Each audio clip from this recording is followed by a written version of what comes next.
chiave.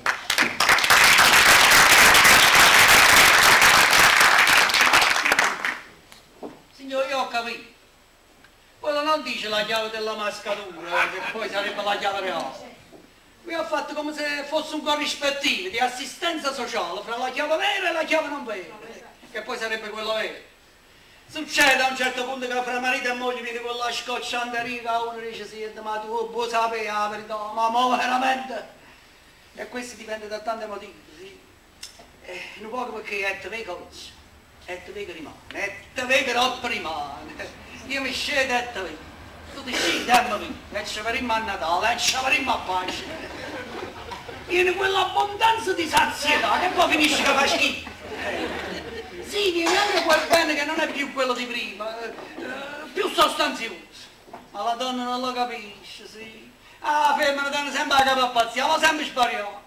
Gli esseri umani sempre che l'insaputezza, che l'attenzione come cose di quando uno sta nel pieno della focosità. Ed ecco che poi la donna si intristisce. Tu le parli e non ti rispondi, che poi sarebbe la peggio cosa.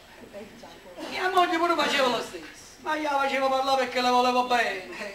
Ma quando vedeva che pigliava anzi, quei 2 o 3 giorni di taciturneria, autola me ne la pigliava qua.